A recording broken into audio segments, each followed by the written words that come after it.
अस्सलामुअलैकुम class last time हमने discuss किया था केमिकल एक्विलिब्रियम को। तो केमिकल एक्विलिब्रियम में के चैप्टर में मैंने आपको बताया था कि हमारे पास रिलेशनशिप जो हैं वो मोस्ट इम्पॉर्टेंट है, लेकिन कुछ स्टूडेंट्स का कहना है कि सर हमें लॉ ऑफ मैथ सेक्शन भी दोबारा पढ़ाया जाए। तो बेटा आउटलाइन में आपके लॉ ऑफ मैथ सेक्शन है, लेकिन पेपर में कभी नहीं आया direct law of mass action का क्वेश्चन, जिसकी वजह से आपको पहले मैंने स्किप करवाया कि आप ख़ुद रीड कीजिएगा।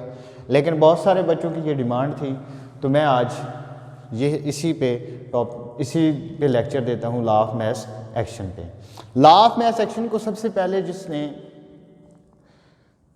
डिस्कवर करवाया था वो थे CM Guldberg and P Waage. 1864 के अंदर लॉ ऑफ मैथ सेक्शन का इन्होंने कंसेप्ट दिया था।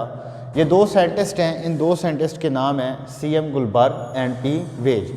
इन्होंने सबसे पहले 1864 के अंदर लॉ ऑफ मैथ सेक्शन का कंसेप्ट दिया।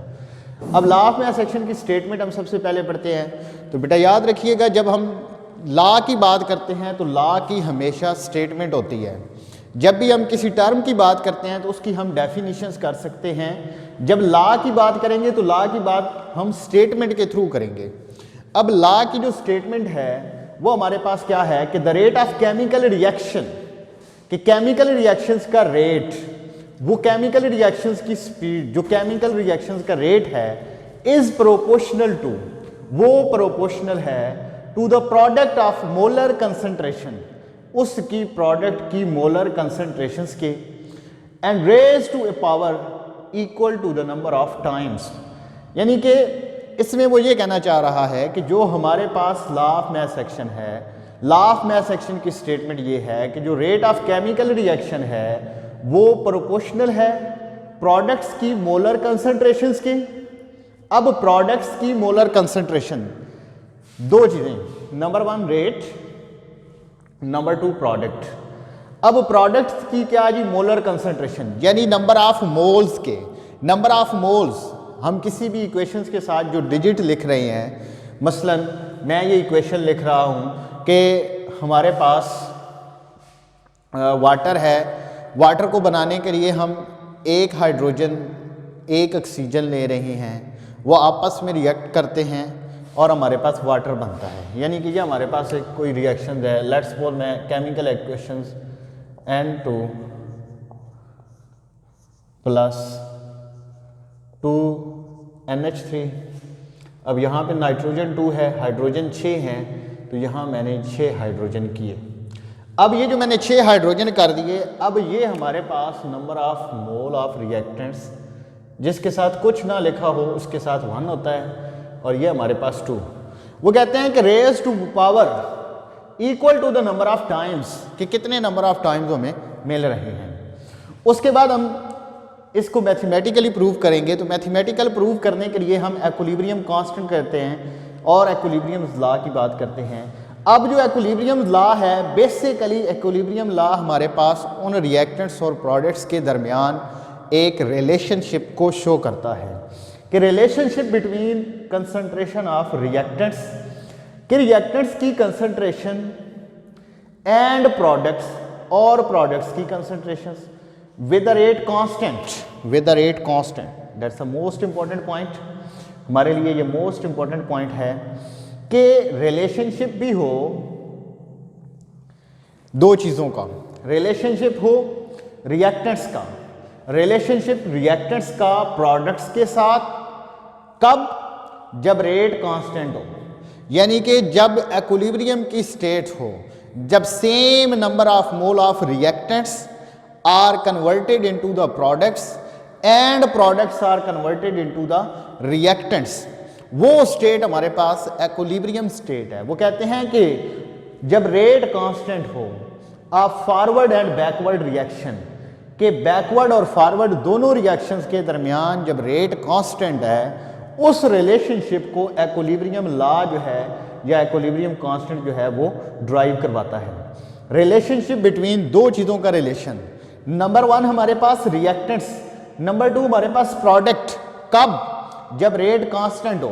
कब रेट कांस्टेंट हो, जब वो फॉरवर्ड में भी जा रहे हों और रिवर्स में भी जा रहे हों, तो उसको हम एक्विलिब्रियम कांस्टेंट या एक्विलिब्रियम लॉ कहते हैं। अब मैंने एक सिंपल जर्नल इक्वेशंस यहाँ पे लिखी है कि अगर हम रिएक्टेंट्स ए लें और बी लें, ये दो हम रिएक्टेंट लें, ये कन्वर्ट हो जाएं प्रोडक्ट्स के अंदर। प्रोडक्ट में मैंने सी और डी लिखा। अब यहाँ पे मैंने दो टर्म्स लिखी हैं, K F and K B, K F and K B. K represented to rate constant, K represented to rate constant, F represented to forward, कि रेट कांस्टेंट एट फॉरवर्ड, और K B rate constant at backward. अब ये जो मैंने arrow लगाया है, इस arrow की डायरेक्शन ये है और इस एरो की डायरेक्शन ये है। हमारे पास टोटल रिवर्सिबल रिएक्शन है। जब इस एरो की डायरेक्शन ये आ रही है हमारे पास फॉरवर्ड के लिए, और ये डायरेक्शन हमारे पास आ रही है बैकवर्ड के लिए, यानी ए plus B K F forward और ये सी प्लस डी आपस में मिलकर दोबारा ए प्लस बी बना देते हैं, तो ये हमारे पास बैकवर्ड रिएक्शन। अब वो कहते हैं कि rate of forward reaction, rate of forward reaction is directly proportional to A and B, कि जो रेट ऑफ फॉरवर्ड रिएक्शन है वो डायरेक्टली प्रोपोर्शनल है ए और बी के ऊपर।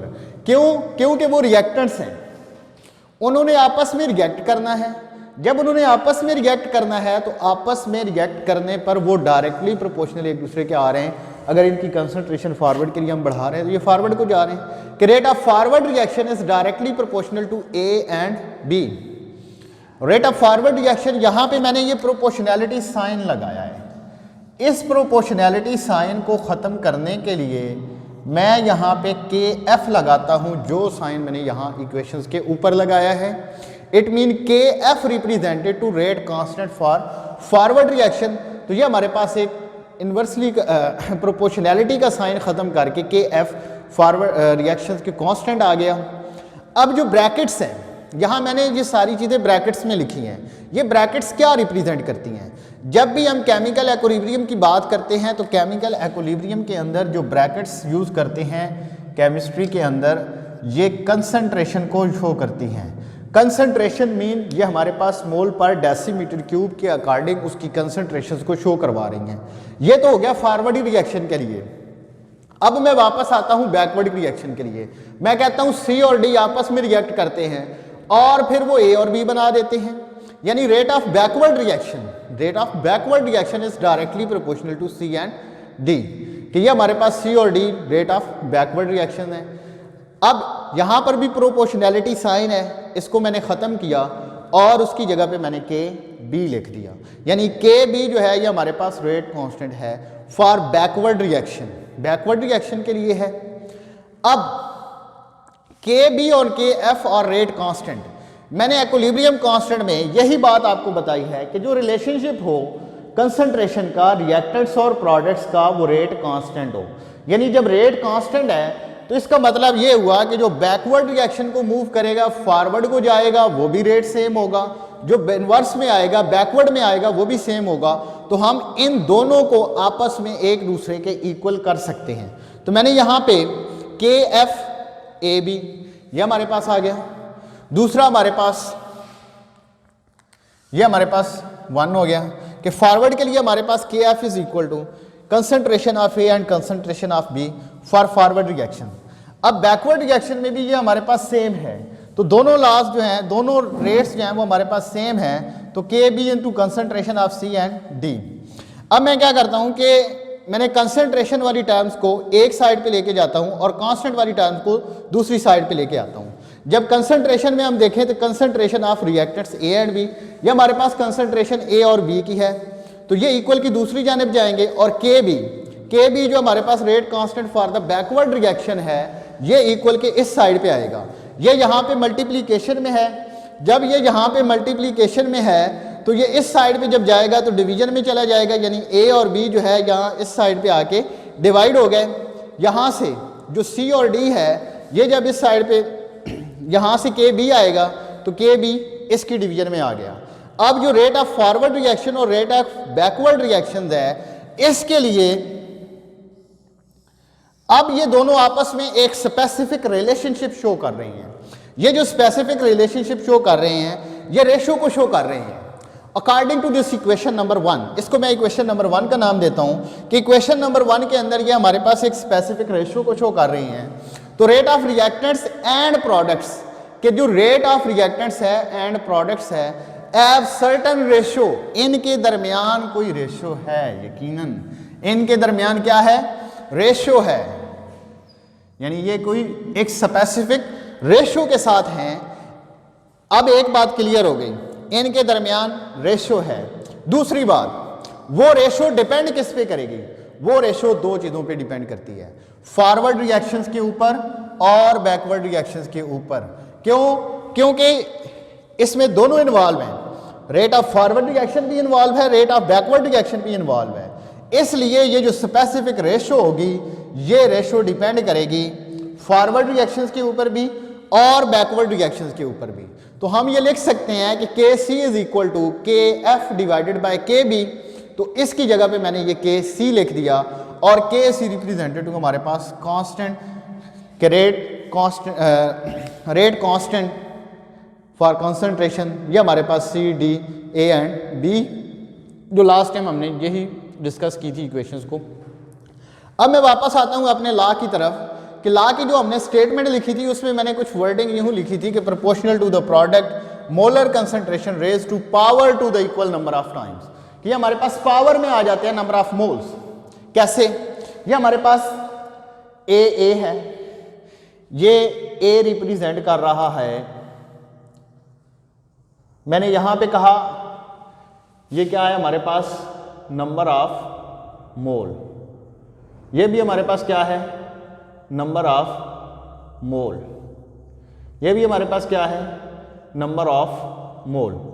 इसका मतलब हुआ कि अगर हम 3 टाइम हाइड्रोजन लेंगे, 1 टाइम नाइट्रोजन लेंगे तो 2 टाइम हमें अमोनिया मिलेगा। यानी अगर हम 3 मोल हाइड्रोजन के लें, 1 मोल नाइट्रोजन का लें तो 2 मोल अमोनिया हमें मिलेगा। इसी तरह हमारे पास वो कहते हैं कि जो हमारे पास कंसंट्रेशंस A और B है, ये हमारे पास नंबर ऑफ मोल्स हैं, तो ये किस में आ जाते हैं raise to power, concentration raise to power के उसकी पावर में आ जाएंगे, equal to the number of times, जितनी बार वो आ गई। तो इसको फाइनली मैंने क्या किया कि A into A, B into B, C, D and D। KC हमारे पास as it is, concentration of C, अब C की सब साथ क्या है जी, C के नंबर ऑफ मोल्स क्या है हमारे पास, स्मॉल c को मैंने लिखा, C की जो कंसंट्रेशन है उसको मैंने स्मॉल c लिखा, ये मैंने पावर में स्मॉल c लिख दिया। इसी तरह D को मैंने यहाँ पे उसकी पावर में लिख दिया, A है इसके साथ स्मॉल a है उसको मैंने पावर में लिख दिया, B है तो ये हमारे पास B उसकी पावर में आ गया।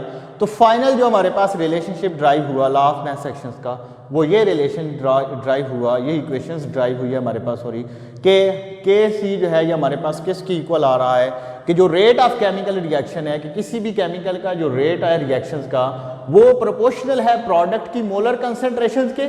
मैंने ये बताया कि जब हम बात करेंगे ब्रैकेट्स की बात करेंगे तो कैपिटल ब्रैकेट्स केमिस्ट्री के अंदर जब भी आ जाती है तो इसका मतलब होता है कि वो रिप्रेजेंट कर रही है कंसंट्रेशन को। तो raise to power equal to the number of time, ये उसकी पावर में हमने उसको रेज कर दिया जितनी बार वो रिपीट हुआ, जिसमें मैंने आपको एग्जांपल दी अमोनिया की। यहाँ पे हमारे पास हाइड्रोजन है, नाइट्रोजन है और अमोनिया बन रहा है, 3 मोल हाइड्रोजन के हैं, 1 मोल नाइट्रोजन का है और 2 मोल अमोनिया के बन रहे हैं। तो बेटा ये था हमारा टॉपिक, इसकी हेल्प की मदद से आगे जाकर आपने इक्विलिब्रियम कांस्टेंट ड्राइव करने हैं।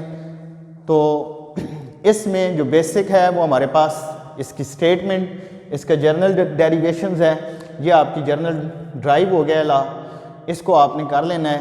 एग्ज़ाम के पॉइंट ऑफ व्यू से भी इसको देख लीजिएगा, इतना इम्पोर्टेंस नहीं है। तो इंशाल्लाह जो नेक्स्ट हमारा टॉपिक होगा वो रिलेशनशिप के ऊपर होगा कि इक्विलिब्रियम कांस्टेंट के जो रिलेशनशिप हैं। तो इसके रिलेटेड कोई भी बेटा आपको क्वेश्चन होता है, आपने क्वेश्चन पूछ लेना है, जब आपको लिंक शेयर किया जाएगा तो उसमें आपने पूछ लेना है। ओके क्लास, अल्लाह हाफिज़।